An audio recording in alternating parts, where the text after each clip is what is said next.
Hello everyone, welcome to the Maxim Millionaires Financial Academy.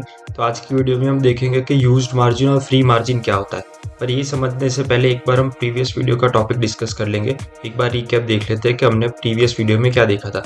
तो हमने previous video में ये देखा था कि बैलेंस क्या होता है। तो बेसिकली हमने ये देखा था कि बैलेंस, हम जितना भी अमाउंट हमारे फॉरेक्स ट्रेडिंग अकाउंट में डिपॉजिट करवाते हैं उसको कहते हैं बैलेंस। उसके बाद इक्विटी का टॉपिक देखा था। तो इक्विटी क्या होता है? इक्विटी यानी कि बैलेंस में से जितना भी हमने एक मार्जिन अमाउंट यूज़ किया और उससे एक ट्रेड पोजीशन खड़ी की है, तो वो ट्रेड पोजीशन रियल टाइम में जितना भी प्रॉफिट एंड लॉस दे रहा है उसको आप ऐड कर दोगे अगर बैलेंस के साथ, तो वो बन जाएगा इक्विटी। हाँ, और एक चीज़ याद रखने की है कि इक्विटी होगी वो रियल टाइम में चेंज होगी, क्योंकि इफ़ आपकी कोई ट्रेड पोजीशन चालू होगी तो फिर उसमें जो भी प्रॉफिट एंड लॉस हो रहा है वो रिफ्लेक्ट होगा आपके इक्विटी में। तो आपका प्रॉफिट बढ़ेगा तो आपकी इक्विटी बढ़ेगी, और आपका लॉस बढ़ेगा तो आपकी इक्विटी कम होगी। तो उस हिसाब से प्रॉफिट एंड लॉस के हिसाब से इक्विटी रियल टाइम में चेंज होगी। और जैसे ही आप उस चीज़ को बुक कर लेते हैं तो वो बन जाएगा आपका रियलाइज्ड प्रॉफिट, राइट। तो इतना हमने देखा था अनरियलाइज्ड प्रॉफिट या लॉस वो क्या होता है कि जितनी भी ट्रेड पोजीशन चालू है आपकी, उसमें जो भी प्रॉफिट या लॉस रियल टाइम में चेंज हो रहा है, that is called unrealised profit और लॉस। जो प्रॉफिट या लॉस आपने बुक कर दिया है उसको कहते हैं रियलाइज्ड प्रॉफिट या लॉस। एंड देन हमने ये ग्राफ से समझा था कि बैलेंस क्या होता है। बैलेंस, आप जो अमाउंट डिपॉजिट करवाते हो अकाउंट में वो, फिर आपका कोई भी ट्रेड पोजीशन ओपन है तो उसमें आपका फ्लोटिंग पीएनएल रहेगा। ऑफ कोर्स मार्केट जैसे ही ऊपर नीचे होगा उस हिसाब से आपका प्रॉफिट एंड लॉस भी ऊपर नीचे होगा। तो वो सेम प्रॉफिट या लॉस आपको इक्विटी में रिफ्लेक्ट होती हुई दिखेगी। तो आपका बैलेंस यहाँ पे है $1000 और मेरा रनिंग प्रॉफिट है $50, तो मेरा इक्विटी हो गया $950। अगर मेरा रनिंग प्रॉफिट इधर $100 हो गया तो मेरी इक्विटी हो जाएगी 1000 प्लस 100, दैट इज $1100। तो इक्विटी रियल टाइम में चेंज होगी। तो अभी हम आ जाते हैं आज के टॉपिक पर, दैट इज यूज्ड मार्जिन। हमने मार्जिन तो समझ लिया था ऑलरेडी कि मार्जिन क्या होता है। ये वाला जो हमने टेबल देखा था, सबको जिसने भी प्रीवियस वीडियो देखे होंगे ये रिकॉल कर पाएगा कि मार्जिन क्या होता है। कि जितना भी ट्रेड पोजीशन का अमाउंट आपको क्रिएट करना है उसमें आपको लेवरेज मिलता है। तो अगर लेवरेज के बाद जो रिक्वायर्ड अमाउंट होती है उसको कहते हैं मार्जिन।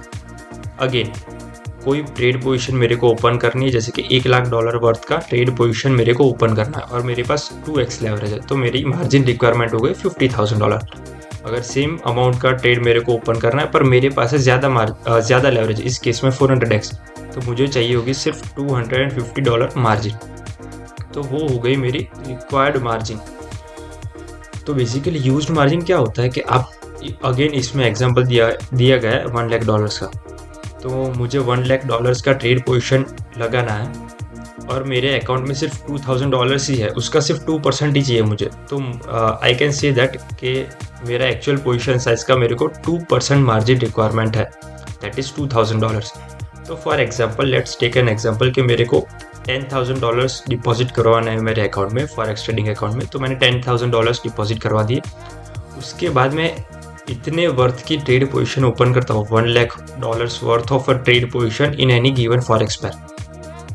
तो मैं यूज़ कर रहा हूँ $2,000।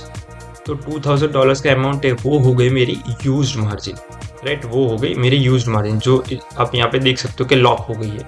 क्यों? क्योंकि मेरा ट्रेड पोजीशन अभी चालू है। वो $2,000 यूज़ करके, मेरा वो यूटिलाइज करके मेरा एक एग्जिस्टिंग ट्रेड ओपन है, तो अभी मेरी वो मार्जिन रिक्वायर्ड हो गई, यानी कि यूज मार्जिन हो गई। उसके बाद आती है फ्री मार्जिन। फ्री मार्जिन यानी कि जो बाकी के $8,000 हमने देखे एग्जांपल में हमने क्या समझा था कि मैंने $10,000 डिपॉजिट करवाए और $2,000 मैंने यहाँ पे यूज़ किए मेरे ट्रेड के लिए। एक्चुअल पोजीशन साइज $1,00,000 का है पर मैंने यूज़ सिर्फ $2,000 किए। क्यों? क्योंकि मेरे को लेवरेज मिल रहा है, इसलिए मार्जिन रिक्वायरमेंट कम हो गई। तो उसके अलावा जो $8,000 है, that is my free margin, right. Simple है काफ़ी, इसमें कोई कॉम्प्लेक्स चीज़ नहीं है। यहाँ पे आप विजुअली एक बार समझ पाएंगे ज़्यादा इजीली। देख लीजिए यहाँ पे मेरा बैलेंस है, दैट इज़ अगेन ये एग्जांपल में कितना दिया गया है, $1,000। इक्विटी है $1,000 क्योंकि फ्लोटिंग पीएनएल नहीं है एज ऑफ नाउ। ये एग्जांपल में कोई भी रनिंग पीएनएल नहीं है, प्रॉफिट या लॉस नहीं है, इसी वजह से मेरा इक्विटी एंड बैलेंस सिमिलर है, आप देख पाएंगे। अगर मेरा लॉस या प्रॉफिट चल रहा होता तो उस हिसाब से इक्विटी चेंज हो गया होता, पर इस केस में $0 है प्रॉफिट या लॉस, तो इक्विटी भी सेम टू सेम है बैलेंस की तरह। और जो भी ट्रेड पोजीशन होगी, ये जो भी $0 का ट्रेड चल रहा है उसमें जैसे कि इस एग्जांपल में यूज्ड मार्जिन 400 हो गई, तो बाकी की फ्री मार्जिन क्या हो गई, $600। $600, $400 की यूज्ड मार्जिन हो गई, $600 की फ्री मार्जिन हो गई। तो इस हिसाब से आपका free margin and used margin concept काम करता है। ओके, तो आई होप सब लोगों को इसमें सीखने मिला होगा। Thank you for watching.